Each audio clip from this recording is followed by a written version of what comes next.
জনগণকে হত্যা করা হয়েছে এবং সেটা পৃথিবীর থেকে এমনকি আমাদের থেকেও গোপন করা হয়েছে। যখন আবার ইন্টারনেট ফিরে এলো তখন আমরা সেই চিত্রগুলো দেখার সুযোগ পেয়েছি।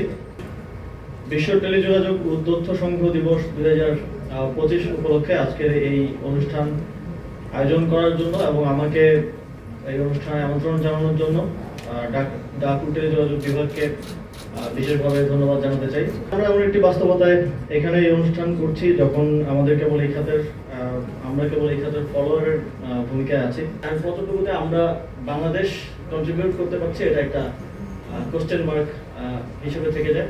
যখন 3G আসলো আমরা ফলো করলাম এবং একটা লম্বা সময় পরে গিয়ে আমরা সেটা সুবিধা আমাদের জনগণকে দিতে পারলাম। 4G ক্ষেত্রেও তাই, 5G ক্ষেত্রেও আমরা সেভাবেই হয়তো পাচ্ছি।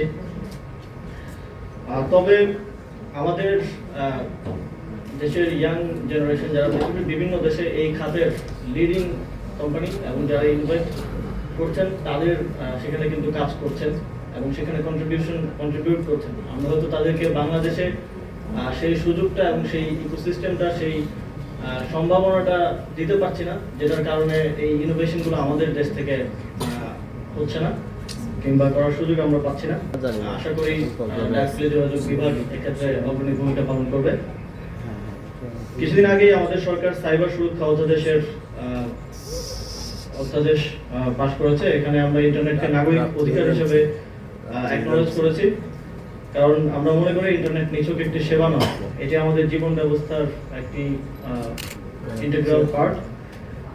এটা থেকে কাউকে ডিসকানেক্ট করা মানে তার জীবন ঝুঁকিতে ফেলা। আপনারা দেখেছেন জুলাই গণঅভ্যুত্থানের আন্দোলন যখন চূড়ান্ত পর্যায়ে ছিল তখন মোবাইল ইন্টারনেট সবকিছু বন্ধ করে দিয়ে, ব্ল্যাক আউট করে দিয়ে আমাদের উপরে যে নিপীড়ন চালানো হয়েছে, এদেশের জনগণকে হত্যা করা হয়েছে এবং সেটা পৃথিবীর থেকে এমনকি আমাদের থেকেও গোপন করা হয়েছে। যখন আবার ইন্টারনেট ফিরে এলো তখন আমরা সেই চিত্রগুলো দেখার সুযোগ পেয়েছি।